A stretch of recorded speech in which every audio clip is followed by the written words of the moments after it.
Hi guys, wisdom ব্লগে আপনাদের সবাইকে স্বাগত। এই দেখুন আমাদের বাড়ি কি সুন্দর ডাটা বাগান, তার থেকে মা ডাটা কেটে নিচ্ছে। আজকে বাড়ির সবজি দিয়ে শুটকি রান্নবো, তাও তেল ছাড়া। আমার সঙ্গে থাকুন, দেখতে থাকুন কিভাবে আমরা তেল ছাড়া শুটকি রান্না করি। তার জন্য ডাটা কাটা হয়ে গেলে এখন মুষ্টি কুমড়া ডুগাও নিয়ে আসলো। এরপর জারি কুচু আছে আমাদের বাড়িতে, জারি কুচু ডুগাও দিয়েছে। এবার কাঁঠাল বিছি দিয়েছে, পটল দিয়েছে।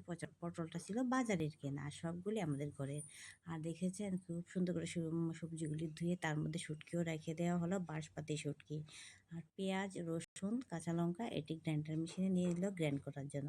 এখন গরম তেল গরম কড়াইয়ের মধ্যে সবজিগুলি ঢেলে দিল, দিয়ে তার মধ্যে স্বাদ মতো নুন দিয়ে ঢাকনা দিয়ে রেখে দিল। মিডিলে একবার ঢাকনাটা তুলে তার মধ্যে গ্রাইন্ড করা মশলাটা আর হলুদ দিয়ে দিলাম। এটা স্কিপ হয়ে গেল, আর দেখাতে পারলাম না, সরি, আপনাদের কাছে দুঃখিত। তাতে কোনো প্রবলেম নেই। এর মধ্যে শুধু আমি পেঁয়াজ, রসুন আর কাঁচা লঙ্কা গ্রেন করে দিয়েছি, আর দিয়েছি কালারের জন্য হলুদ। আর দেখুন খুব সুন্দরভাবে সুস্বাদুভাবে এটা সিদ্ধ হয়ে গেছে, আর খুব সুন্দর একটা ফ্লেভারও চলে আসছে।